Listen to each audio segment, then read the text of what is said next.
کیا تغرل بیگ سلجوکی نے۔ سلجوک مسلمان ہوئے تھے محمود غزنوی کے دور میں، سلجوک ان کے بڑے کا نام تھا۔ تو ایک دفعہ محمود غزنوی نے سلجوک سے پوچھا اگر مجھے تیری مدد کی ضرورت ہو تو کتنے آدمی پیش کر سکتے ہو؟ تو اس نے ایک تیر دیا، کہا یہ ایک تیر ہے میرا، کسی کو یہ تیر بھیج کر میرے علاقے میں بھیج دو تو چند گھنٹوں میں 1,00,000 تلواریں تیرا پیرا دینے کے لیے تیار ہوں، میرے پاس اتنی طاقت ہے۔ تو یہ سلجوک کی نسل میں تھا تغرل بیگ۔ اللہ تعالیٰ نے جب عرب زوال کا شکار ہو گئے اور ضعف کا شکار ہو گئے، جیسے بڑھاپے کا کوئی علاج نہیں، جب قوموں پہ زوال آتا ہے تو اس کا بھی کوئی علاج نہیں، پھر اور قوم کو جگہ ملتی ہے۔ جیسے بڑھاپا ایک فرد پہ آتا ہے، ایسے بڑھاپا قوم پہ آتا ہے۔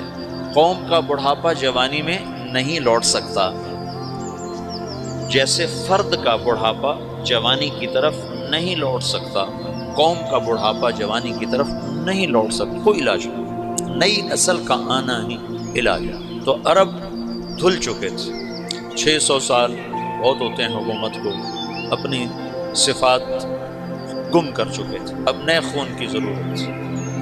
تغرل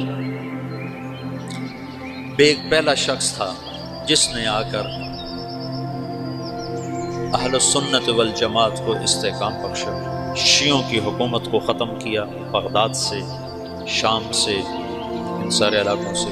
صلاح الدین ایوبی نے اسماعیلی شیعہ کی حکومت کو ختم کیا، مصر۔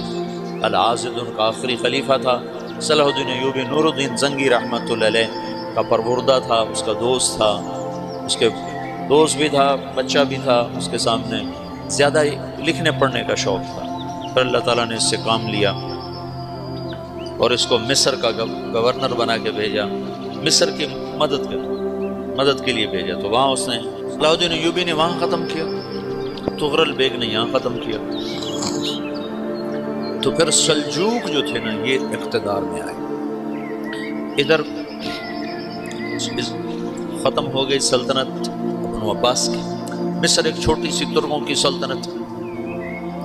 تو اللہ تعالیٰ پھر مرکزیت کے لیے ایک نظام چلایا، 2 لشکر آپس میں لڑ رہے ہیں ایک میدان،